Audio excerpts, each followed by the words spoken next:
A herança e a intrusa. Olá, caros ouvintes. É um prazer recebê-los em meu canal.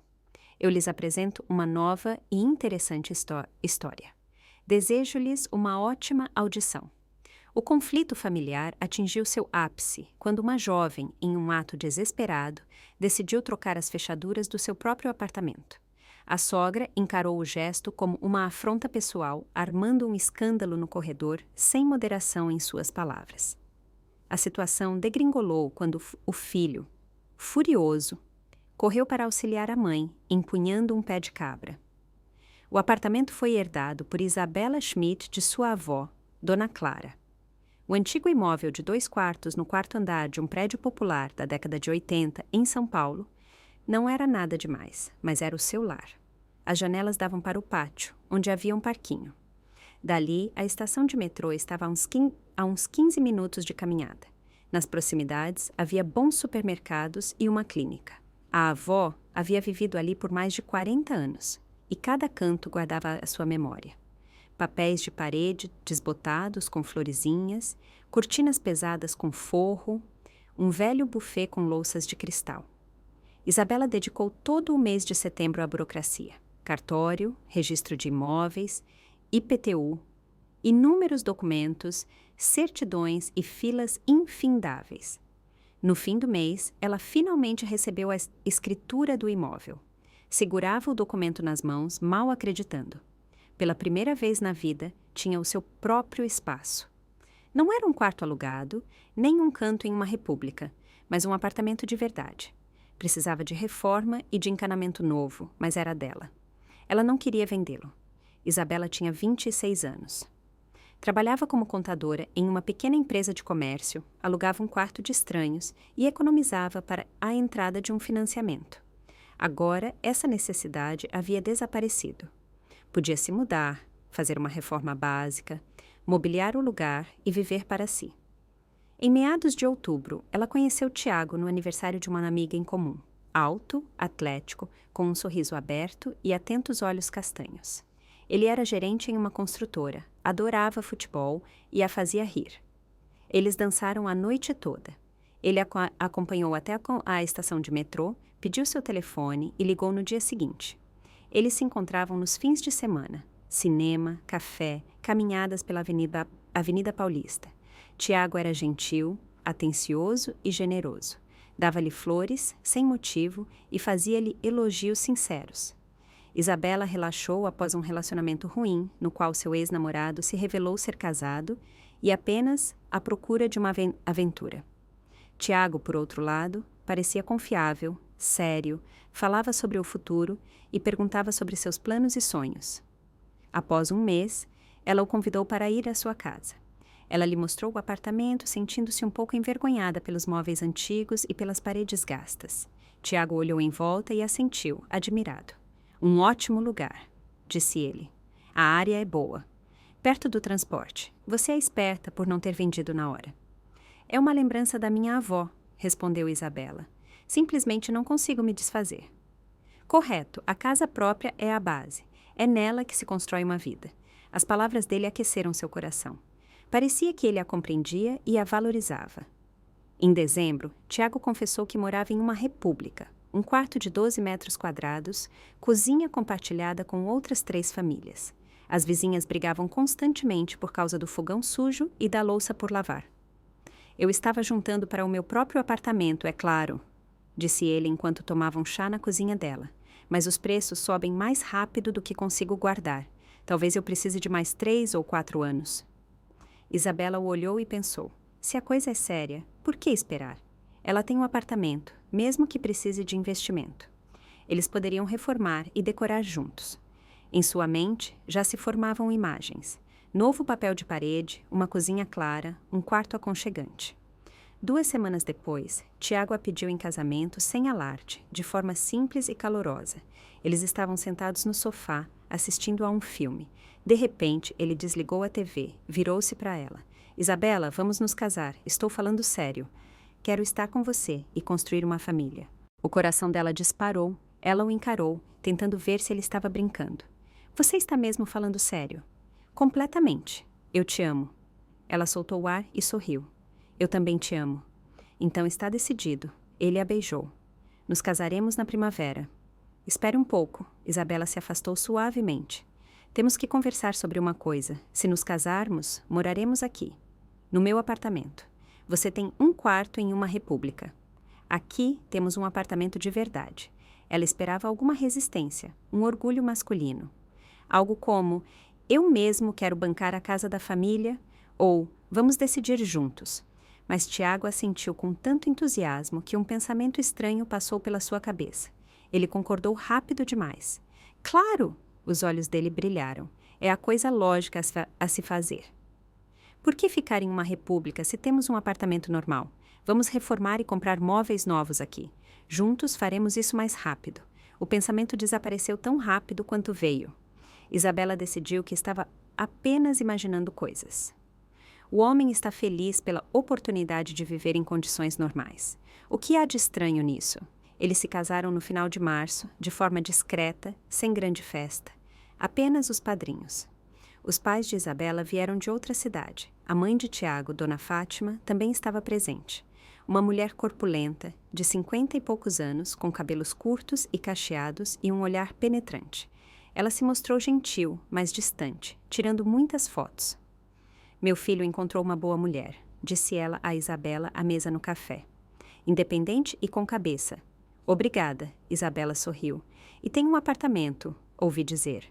Muito bem, é a herança da minha avó. Mesmo assim, esperta por não ter vendido na hora. Muitos teriam torrado do dinheiro, mas você é sensata. A conversa era comum. No entanto, Isabela notou algo na entonação da sogra. Subtons de julgamento. Bem, talvez eu esteja apenas imaginando coisas. O primeiro mês de convivência foi surpreendentemente harmonioso. Tiago ajudava nas tarefas domésticas, preparava o café da manhã. À noite, assistiam às séries ou saíam para passear. Ele se mudou com poucas coisas. Algumas roupas, o laptop, caixas de livros e CDs. Isabela liberou metade do armário para ele e prateleiras no banheiro. Eles planejaram a reforma. Tiago sugeriu um mestre de obras amigo e prometeu conseguir um desconto em materiais através de sua empresa. Isabela preparou orçamentos, folheou revistas de design de interiores, sonhando com um quarto claro e uma cozinha moderna. Parecia que a vida dela estava se ajeitando. Tudo mudou no final de abril. Dona Fátima ligou em um sábado de manhã. Isabela, querida, posso passar para um chá? Faz tempo que não nos vemos. Claro, venha! Isabela não podia recusar. Afinal, era a mãe do seu marido. A sogra chegou por volta das 11 horas. Trouxe bolo e doces, sentou-se à mesa, tomou chá, perguntou sobre o trabalho e os planos. Estava tudo amigável, mas o olhar dela pairava constantemente pelos cômodos. Isabela notou como Dona Fátima avaliava as paredes, o teto e as janelas. O apartamento é acolhedor, disse a sogra, mas precisa de uma reforma. O papel de parede está realmente antigo. Estamos planejando fazer isso neste inverno, respondeu Isabela. Certo, é preciso investir, dar um jeito. Quantos metros quadrados são, você se lembra? Um apartamento padrão de 2 quartos. Nada mal, na sua região, apartamentos assim são bem caros. A conversa parecia inofensiva, mas Isabela sentiu um desconforto. Por que a sogra precisava desses detalhes? Dona Fátima só foi embora à noite. Tiago chegou do futebol justamente na hora em que ela ia sair. Mãe, já está de partida? Perguntou ele. Sim, meu filho, está na hora. Tomei chá e conversei com Isabela. Passe lá em casa durante a semana. Pode deixar. Depois que ela se foi, Isabela perguntou. Ela é sempre tão curiosa? O que você quer dizer? Tiago tirou os sapatos. Ela perguntou sobre o apartamento, o tamanho, o valor. Ah, é que a mãe se interessa pela nossa vida. Nada de estranho. Talvez seja verdade, mas uma semana depois, Dona Fátima veio novamente. Depois mais 3 dias depois, e então passou a vir todo fim de semana. Isabela tentava ser hospitaleira, mas a irritação crescia por dentro. Ela queria passar um tempo a sós com o marido, sem olhos curiosos. Em meados de maio, a sogra anunciou que o fornecimento de água havia sido cortado em sua área. Imagine só, um vazamento na tubulação principal, lamentou-se ela a Tiago por telefone. Dizem que vai levar 1 semana para consertar. Não consigo tomar banho. Meu vizinho não consegue lavar a louça direito. Mãe, venha para cá, disse Tiago imediatamente. Passe alguns dias conosco até consertar. Isabela estava sentada ao lado, em silêncio. Recusar ajuda à sogra seria errado, mas algo nela se opunha. Dona Fátima chegou naquela mesma noite com uma mala cheia de coisas, instalou-se no sofá da sala, espalhando suas coisas na mesinha de centro. Obrigada. Em uma noite, enquanto Tiago saía para fazer compras, Isabela resolveu checar o vazamento. Ela entrou no site da região onde Dona Fátima morava. Não havia notícias sobre cortes de água. Companhia de Saneamento. Ela ligou para a central de emergência. Boa noite. Diga-me. Há corte de água na sua rua, na Avenida das Acácias? Não, está tudo normal. E nas últimas 2 semanas, houve algum? Não, nada. Tudo em ordem. Isabela desligou. Seu coração batia forte. A sogra havia mentido. Por quê? Quando Tiago voltou, ela tentou falar com ele a sós. Escuta, eu verifiquei. Não houve vazamento na área da sua mãe. A água não foi cortada. Tiago franziu a testa. Você checou de propósito? Sim. Liguei para uma companhia de saneamento. Por quê? Não confia na minha mãe? Eu só queria saber a verdade. Ela está morando conosco há 2 semanas. E daí? A voz dele ficou áspera. O sofá está te incomodando? Não se trata do sofá. Ela mentiu para nós. Talvez ela tenha se enganado ou foi mal informada. Por que ela mentiria? Não sei, mas é um fato. Tiago acenou com a mão, irritado. Isabela, eu só tenho uma mãe. Ela está sozinha. É difícil para ela. Temos que ajudar. Ou você é tão insensível que não consegue ajudar um parente? Não sou insensível. Só quero entender o que está acontecendo. Não está acontecendo nada. Você está inventando coisas. A conversa terminou sem resultado. Isabela se sentiu culpada e, ao mesmo tempo, traída. Dona Fátima viveu com eles por mais 1 semana. Então arrumou suas coisas e foi embora. Isabela respirou aliviada, mas a alegria foi curta. 3 dias depois, a sogra estava de volta à porta. Posso ficar mais 3 dias? Está entrando muito vento na minha casa. Peguei um resfriado, meu pescoço dói. Estou tonta. Tiago? É claro, concordou. Isabela ficou em silêncio. Assim começou a nova realidade. Dona Fátima aparecia regularmente no apartamento. Ora, ela estava mal, ora estava frio na casa dela, ora estava cansada e não queria atravessar a cidade. Isabela sentiu seu espaço pessoal diminuir. De manhã, a sogra estava na cozinha. À noite, ela se sentava na sala assistindo TV. Tornou-se difícil até mesmo conversar a sós com o marido. Certo dia, em meados de junho, Isabela chegou do trabalho e viu uma segunda mala da sogra no corredor. Uma grande mala de viagem. O que é isso? Perguntou a Tiago.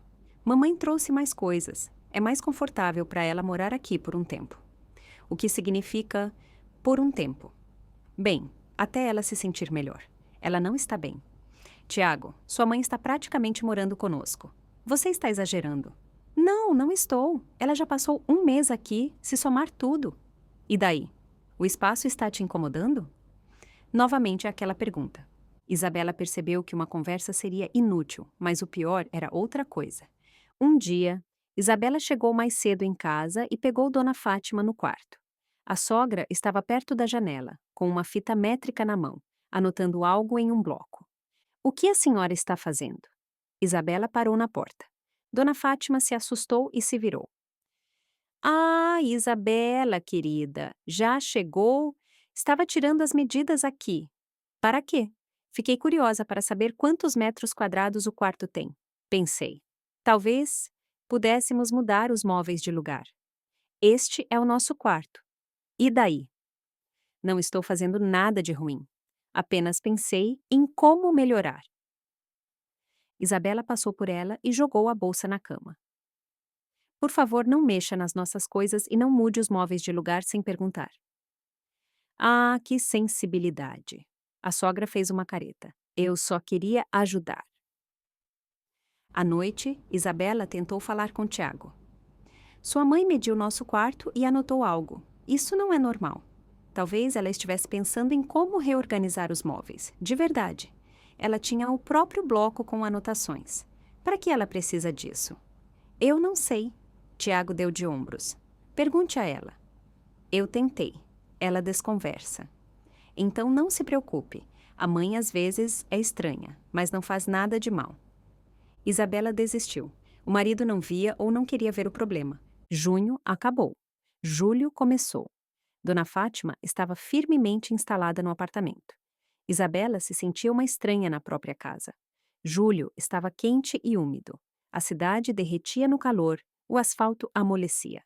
Em apartamentos sem ar-condicionado, mal se conseguia respirar. Mas Isabela não sufocava apenas com o clima. Sufocava com a presença de Dona Fátima, que se havia instalado de vez e não parecia ter intenção de ir embora. A sogra agia como a dona legítima da casa. Ela era a primeira a levantar, ocupava o banheiro por meia hora. Depois, preparava o café da manhã, batendo panelas. Isabela acordava com o barulho, percebia que estava atrasada e corria para a cozinha, onde a sogra já estava sentada à mesa, reinando com uma xícara de café. "Bom dia!" exclamou Dona Fátima. "Dormiu demais de novo?" "Não dormi demais. A senhora que acordou cedo. Tenho o hábito de levantar às 6 da manhã. Na minha idade, a gente não dorme muito." Isabela, em silêncio, serviu-se de chá, pegou um pão com manteiga e correu para o trabalho. À noite, ela voltava cansada, sonhando com um banho e paz. Mas em casa, esperava a mesma cena. Dona Fátima no sofá, em frente à TV, Tiago ao lado, assistindo a um programa de entrevistas. "Isabela, querida, você chegou." A sogra não tirava os olhos da tela. "O jantar está na geladeira. Esquente." Isabela foi em silêncio para a cozinha. Esquentou o que a sogra havia cozinhado. Ela jantou sozinha. Tiago veio depois. Abraçou-a por trás. "Como foi seu dia?" "Normal." "Você está meio triste, cansada. Descanse. Vá dormir cedo." Ele a beijou no topo da cabeça e voltou para a sala. Isabela ficou sozinha na cozinha. Uma semana depois, ela notou que Dona Fátima havia começado a mudar os móveis. Primeiro, ela mudou a mesinha de centro na sala, depois aproximou a poltrona da janela. Isabela ficou em silêncio. Em seguida, a sogra mudou o espelho do corredor de lugar. "Por que a senhora fez isso?" explodiu Isabela. "Aqui é mais prático, a luz reflete melhor. Mas este é o meu apartamento." "Nosso", corrigiu-se Dona Fátima. "Tiago mora aqui e eu sou a mãe dele. Considere este um apartamento de família." Isabela sentiu algo se rasgar dentro dela. Apartamento de família. Era a herança dela, a propriedade dela. Mas dizer isso em voz alta parecia mesquinho. Em uma noite, em meados de julho, Isabela voltou do trabalho e viu sapatos desconhecidos no corredor. Sapatos masculinos. Claramente não eram de Tiago. Ela foi até a sala. Sentado no sofá estava um homem de 30 e poucos anos, ao lado de Dona Fátima. Eles tomavam chá. "Ah, Isabela, conheça alguém." A sogra sorriu. "Este é Vitor Salles, um velho conhecido meu. Ele é corretor de imóveis." O homem se levantou, estendeu a mão. Isabela apertou-a mecanicamente. "Muito prazer." "Igualmente." Vitor Salles olhou em volta na sala. "Belo apartamento. Dona Fátima me mostrou. Ótima localização, bom acesso ao transporte." Isabela encarou a sogra. "A senhora mostrou o apartamento para ele?" "Claro." Dona Fátima tomou um gole de chá calmamente. "Vitor Salles perguntou onde eu estava morando. Então, dei um pequeno tour por aqui. Ele é da área, afinal." Ele o avaliou. "Para quê?" "Por curiosidade. É interessante saber quanto valem apartamentos como este hoje em dia." Vitor Salles assentiu. "Sim, o mercado está aquecido no momento. Um apartamento de 2 quartos assim, na sua região, vale em torno de R$ 600.000. Se reformar, pode chegar a R$ 700.000. Isabela ficou parada, sentindo um calafrio percorrer sua espinha. "Obrigada pela informação, mas não pretendo vender." "Naturalmente," o homem sorriu. "Apenas para você saber." Ele se foi depois de 10 minutos. Isabela o observou sair. Em seguida, virou-se para a sogra. "Por que a senhora trouxe um corretor aqui?" "Eu já expliquei, por interesse." "Este é o meu apartamento. A senhora não tem o direito de mostrá-lo a ninguém." Dona Fátima apertou os lábios. "Não se irrite, não fiz nada de errado. Apenas verifiquei o valor de mercado. É uma informação útil." "Não preciso dessa informação." "É uma pena. Deve-se saber o que se possui. À noite, Isabela confrontou Tiago. Sua mãe trouxe um corretor ao nosso apartamento, mostrou os quartos, falou sobre o valor. Isso não é normal. Tiago estava sentado na cama, tirando as meias. E daí? Ela estava apenas interessada. Tiago, você não entende. Ela está se intrometendo na minha vida, está dispondo da minha casa. Ela não está dispondo de nada, apenas perguntou o preço. Isso não é crime. Mas por que ela precisa disso? Não sei. Talvez ela esteja pensando se vale a pena investir na reforma ou se é melhor vender e comprar algo novo. Isabela paralisou. Não vamos vender o apartamento. Eu não estou dizendo que vamos. É apenas uma opção. Que opção? Esta é a minha propriedade. Tiago a olhou. Sabe, você fala o tempo todo sobre seu e meu. Somos uma família, não somos? Deveríamos pensar no que é comum. O apartamento era minha propriedade antes do casamento. É propriedade particular. Não é partilhável. Legalmente, isso pode ser verdade, mas humanamente, parece meio errado. O que há de errado? Bem, eu moro aqui e você fica o tempo todo dizendo que é seu, como se eu fosse um morador temporário. Isabela ficou em silêncio. Por dentro, fervia. Mas ela se controlou. Tiago, eu nunca disse que você está aqui temporariamente, mas o apartamento é de fato meu e sua mãe não pode trazer corretores para cá. Tudo bem, eu falarei com ela. Mas não houve conversa. Dona Fátima continuou morando com eles. Continuou a agir como a dona da casa. No final de julho, Isabela a flagrou no quarto com o celular. A sogra estava tirando fotos do cômodo. O que a senhora está fazendo? Isabela entrou abruptamente. Dona Fátima não se perturbou. Estou tirando fotos. Quero mostrar a uma amiga como é aconchegante aqui. Por quê? Ela está interessada. Ela também está planejando uma reforma e quer ter ideias. Aqui não tem reforma. É tudo antigo. Bem, mesmo assim, a disposição é boa. Isabela foi até o armário. Pegou roupas de cama limpas. Por favor, não tire fotos do meu apartamento sem perguntar. Ah, qual é? Por que você está tão nervosa? Não estou nervosa. Só não quero que minha casa seja fotografada sem permissão. A sogra guardou o celular na bolsa. Como quiser. Mas Isabela viu que Dona Fátima não havia levado suas palavras a sério. Agosto começou com uma nova rodada. Uma noite, Isabela voltou do trabalho e ouviu uma conversa animada vinda da sala. As vozes de Dona Fátima e de outra mulher. Isabela entrou no cômodo. No sofá estava sentada uma senhora desconhecida, corpulenta, em um vestido florido. Isabela, querida, conheça alguém. A sogra se levantou. Esta é minha amiga, Ludmila. Boa noite. Muito prazer. Ludmila a avaliou com um olhar perscrutador. Dona Fátima falou muito sobre você. Sério? Isabela forçou um sorriso. Espero que nada de ruim. Que nada. Só coisas boas. A sogra apressou-se. Ludmila só veio tomar um chá rapidinho. Eu mostrei o apartamento para ela.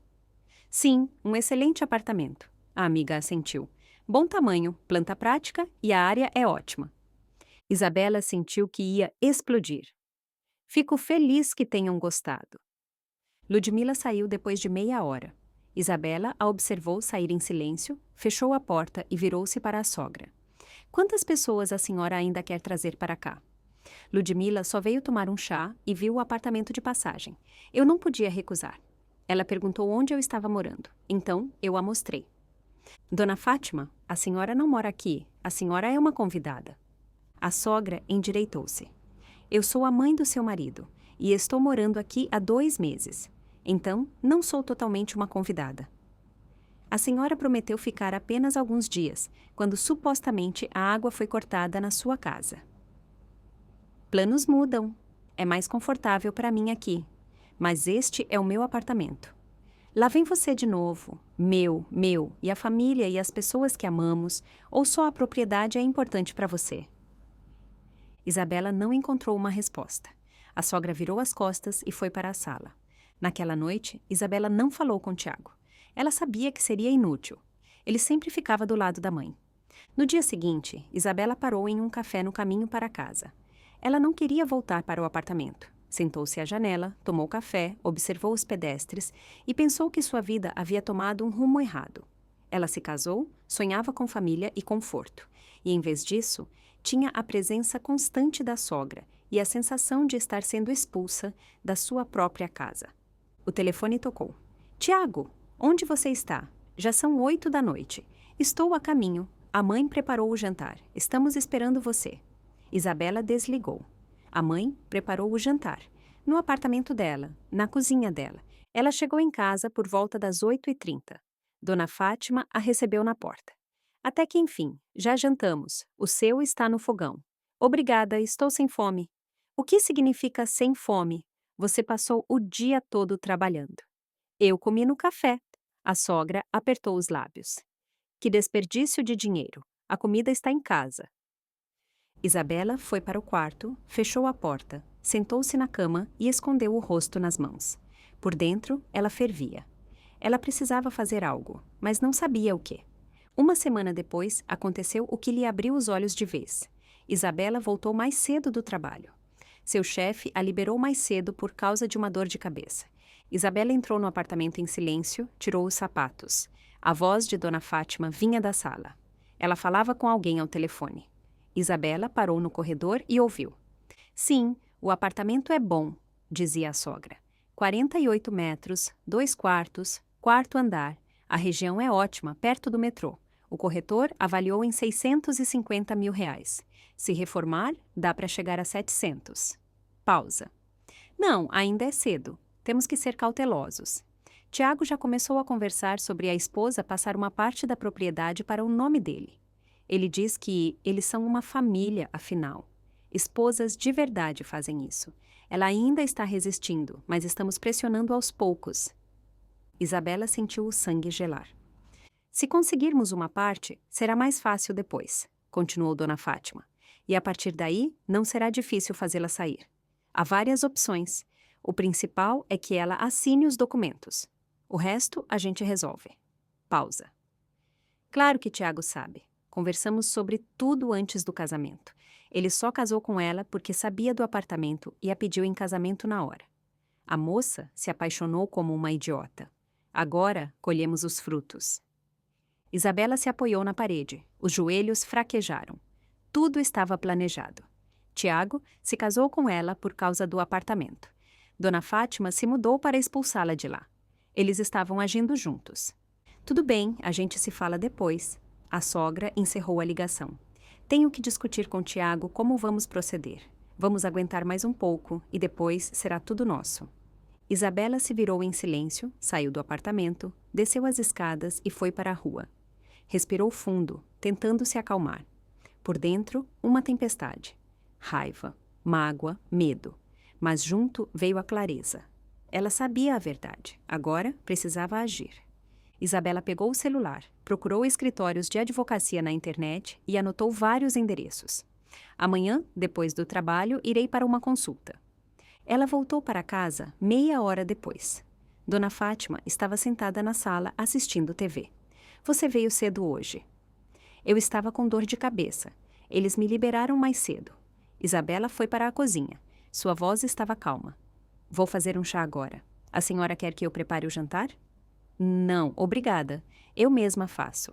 A sogra deu de ombros e voltou a atenção para a televisão. Isabela fez chá e sentou-se à mesa. Suas mãos tremiam, mas ela se recompôs. Ela não podia mostrar emoção. Não podia entregar que sabia de tudo. Precisava agir em silêncio e com cautela. Tiago chegou às 8 da noite. Beijou-a na bochecha, como sempre. Como foi o dia? Normal. Estava com dor de cabeça, mas agora está melhor. Descanse. Ele foi para a sala e sentou-se ao lado da mãe. Isabela ouviu-os falar sobre algo em voz baixa. Ela não conseguia entender as palavras, mas a entonação era clara. Eles estavam conspirando. No dia seguinte, Isabela saiu do trabalho 1 hora mais cedo. Disse ao chefe que precisava ir ao médico. Ela pegou um táxi para um escritório de advocacia na Rua da Consolação, um pequeno escritório no 3º andar de um prédio antigo. Uma mulher de 40 e poucos anos, em um tailleur sério e com um olhar atento, a recebeu.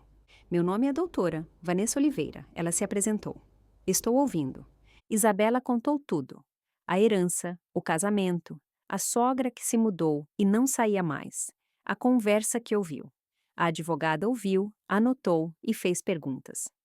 O apartamento foi transferido para seu nome antes do casamento? Sim. Eu o herdei da minha avó em agosto do ano passado. A escritura está no meu nome. Eu me casei em março deste ano. Excelente. Isso significa que é sua propriedade particular. Por lei, não é um bem adquirido em comunhão e não está sujeito à partilha em caso de divórcio. Ou seja, seu marido não tem direito algum sobre ele. Absolutamente nenhum. Mesmo que estivessem casados por 10 anos, o apartamento continua sendo seu. A única maneira de ele obter uma parte seria se você lhe desse ou vendesse voluntariamente uma cota. Mas sem o seu consentimento, ele não pode fazer nada. Isabela sentiu alívio. E se eu me divorciar, posso expulsá-lo do apartamento? Sim. Após o divórcio, o ex-cônjuge perde o direito de uso do seu imóvel. Você pode entrar com uma ação de despejo e desocupação. O juiz concederá o pedido, já que o apartamento é sua propriedade particular e o casamento foi dissolvido. Quanto tempo isso pode levar? O divórcio no cartório leva 1 mês, se não houver bens a partilhar e filhos menores. Depois, você entra com a ação de despejo. O juiz vai analisar o caso em 1 ou 2 meses. No total, no máximo, 3 a 4 meses. E se eu o despejar primeiro e depois me divorciar? Doutora Vanessa Oliveira balançou a cabeça. Isso não é possível. Enquanto estiverem casados, ele tem o direito de moradia. Primeiro, a dissolução do casamento. Entendi. A advogada olhou atentamente para Isabela. Se você realmente quer se divorciar, aconselho a agir rápido e em silêncio. Reúna os documentos. Dê entrada no pedido de divórcio. A notificação sobre o divórcio será enviada para o seu endereço de registro, ou seja, o apartamento. Tente interceptar a carta para que seu marido não descubra antes da hora. Após 1 mês, você recebe a certidão de divórcio e imediatamente entra com a ação de desocupação. E se ele se recusar a sair? Após a sentença, você pode recorrer ao oficial de justiça. Ele garantirá o cumprimento da ordem judicial, mas, em geral, as pessoas saem por conta própria quando percebem que a lei não está do lado delas. Isabela assentiu. Obrigada, vou pensar nisso. Pense, e quando se decidir, volte. Eu ajudo você com todos os documentos. Isabela deixou o escritório com a cabeça limpa. Agora, ela sabia o que fazer, mas precisava ser cautelosa. As 2 semanas seguintes se passaram em tensão. Isabela agia como se tudo estivesse normal, sorrindo para Tiago e sendo educada com Dona Fátima. Mas por dentro ela fervia. Enquanto isso, Tiago ficou mais ativo e começou a falar sobre o apartamento com mais frequência. Sabe, eu estava pensando, disse ele em uma noite. Somos uma família, não somos? Seria justo você transferir uma parte do apartamento para o meu nome. Bem, pelo menos a metade. Isabela, sem desviar o olhar do livro, respondeu. Por quê? Por quê? Eu sou seu marido. É normal que os cônjuges disponham juntos do espaço onde moram. Mas o apartamento é meu. Eu o recebi antes do casamento. E daí? Estamos juntos agora. Temos que compartilhar. Vou pensar sobre isso. Tiago obviamente esperava uma reação diferente. Franziu a testa, mas ficou em silêncio. Poucos dias depois, Dona Fátima se juntou ao ataque. Isabela, querida, eu queria falar com você. Começou ela no café da manhã. Você percebe que Tiago está ofendido, não percebe? Por você não querer passar uma parte do apartamento para o nome dele. Isso não é legal. Esposas decentes não fazem isso. Isabela, esta é minha propriedade particular, mas vocês são uma família. Vocês deveriam... O conflito da sogra continuava, mas Isabela já tinha o seu plano. Naquele mesmo dia, após a conversa frustrada, Isabela foi para a rua e não voltou para casa.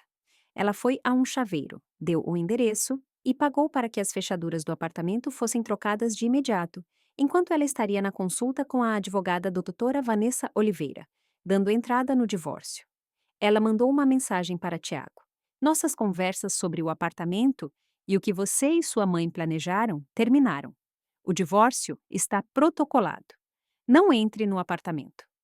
O conflito familiar atingiu seu ápice quando a jovem, em um ato desesperado, decidiu trocar as fechaduras do seu próprio apartamento.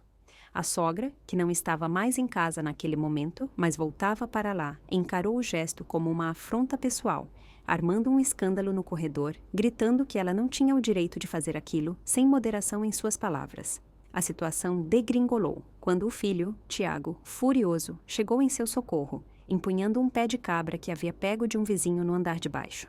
A porta, no entanto, já não era mais a mesma, e Isabela, em segurança lá dentro, chamava a polícia.